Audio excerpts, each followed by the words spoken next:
Good afternoon, everyone. I hope you're all having a fantastic day. I wanted to get on really quickly and talk about this because I really feel like it's a really important topic to cover. I've talked about it a little bit before, and I feel like it's something that we need to keep discussing, right? Because there's this feeling that I get from a lot of people when the subject of their sexual health comes up, that this is like a taboo conversation to have, or that people don't recognize just how important it is. So I just posted earlier, like not too long ago, the four pillars of overall health and well-being, and sexual health is one of those pillars. So along with, your physical health, your mental and emotional well-being, and your spiritual health, sexual health is in that, right? So it's in that list of important things because it's not just about having, a bit of pleasure here and there. It is about so much more because they've actually proven that having, a great sex life improves your overall health and well-being, in the fact that it improves your immune system, it improves your cognitive health, and so on and so on, right? So there's just so many benefits to having great sex. And it's not just about achieving a certain outcome, right? It's not just about achieving that perfect goal of, finishing with, it's about the connection and the energy sharing that happens in that setting, in that space, right? Whether you're sharing your energy with someone else or not, it's about the energy that gets created in the process of engaging with the erotic, right? So it's not just about, this part goes to this part, or this button, that button. It's not just a set series of, like, you do this, I do that, this happens, and we're both happy and we go to sleep, whatever. It's about so much more. And so learning about the sexual blueprints has really helped me solidify all the different ways in which our senses and our energies are engaged in these interactions with our sensuality, right? So I highly recommend that you get Jaya's book, Your Blueprint for Sexuality. No, Your Blueprint for Pleasure. Um, it's a really great book. I highly recommend it if you're on a journey to better understanding yourself and your connection to the erotic and to that energy. And I feel like if you're hearing this and it's kind of bringing up some obstacles, you're feeling like there's something coming up for you that's saying, no, I can't do that because I believe that sex is this, or that my body is that, or that that's not for me, or that's taboo, or that's not something that I should engage in because, my religious beliefs or my other beliefs, or something is holding you back from maybe being a little bit curious. Who is this Jaya person she's talking about? Or who is this Dr. Emily Morse that she's mentioned in past videos, or shared, little quotes or whatever? Or who is Dr. Esther Perel? Like, who are these people that she mentions when she talks about,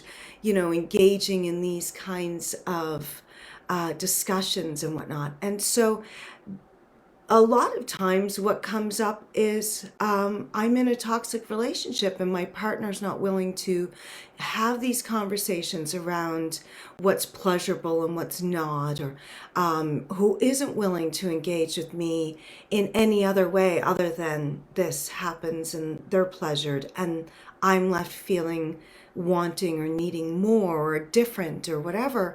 Or you're in a toxic relationship with someone who is who's not sharing that energy with you at all and is focused on maybe an addiction to porn or is cheating, right? So there's so many ways in which we can find ourselves caught in a relationship that just sucks all of the energy out of us, including that sexual energy, or most likely that's one of the big ones that goes, right? Because without that connection to another person, we often shut down those parts of ourselves without recognizing that the connection that we need to have most and first is with ourselves. So starting that exploration, whether you're in a toxic relationship with someone who's not willing to meet you on that level or not, I know that it's hard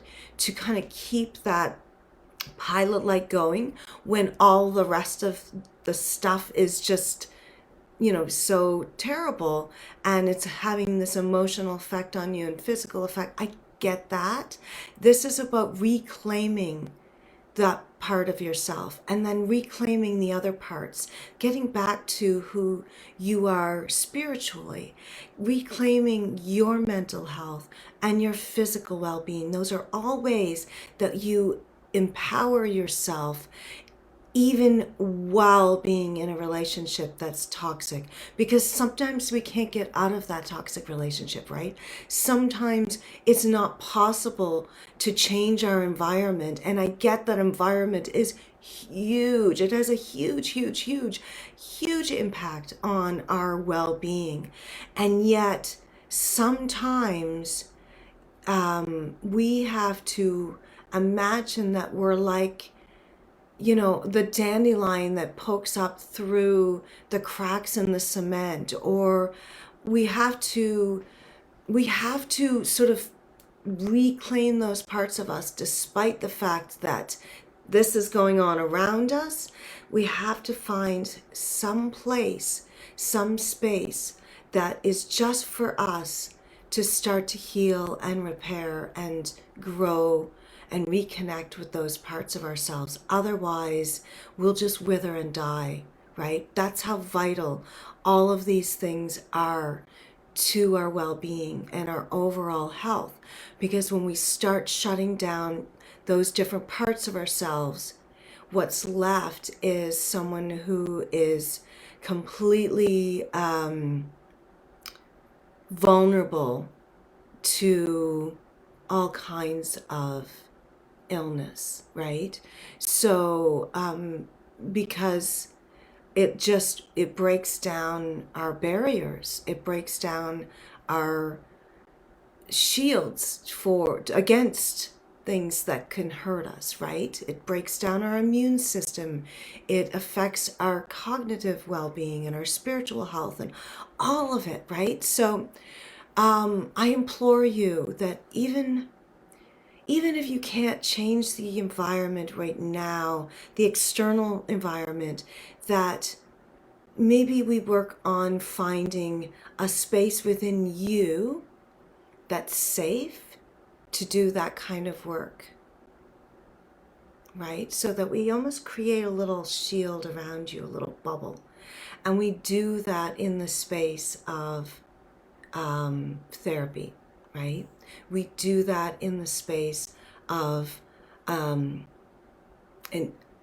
relationship where you can show up and feel heard and express what you need to express, to tap into the subconscious mind, because of the environment that we create within our sessions, so that sparks or reignites that space within you, so that the growth continues even outside of the sessions. And that's the beauty of the type of work that I do, is that it's not necessarily like we solve all your life problems in the session, but what we do is we unravel the knots that are keeping you stuck in that sort of space of having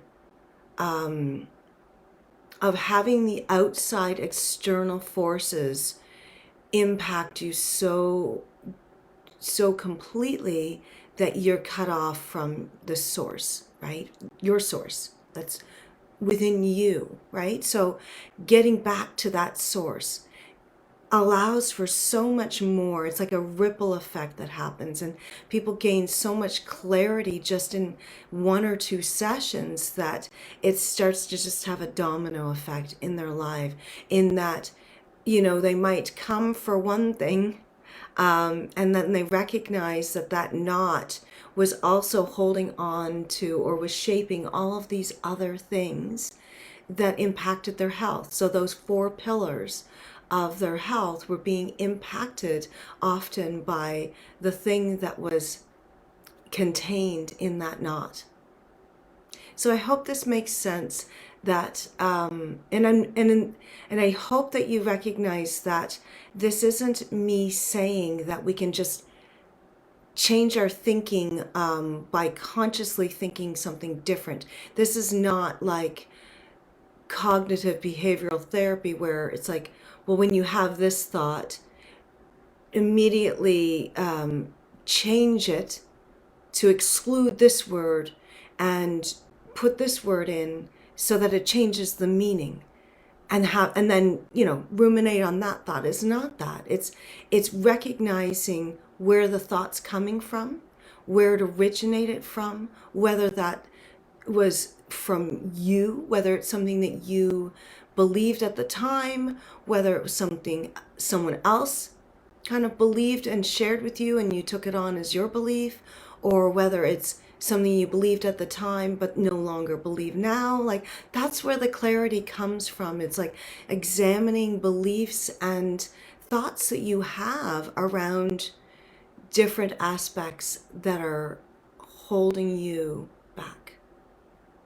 right? From tapping into, your physical health, your mental, emotional health, your spiritual health, and your sexual health, right? It's getting that clarity so that you can really figure out all of the ways in which it impacted your life, right? And from there, it's it's pretty transformational. So I hope you have a great rest of your day. I hope you found this helpful. I'd love to hear your thoughts.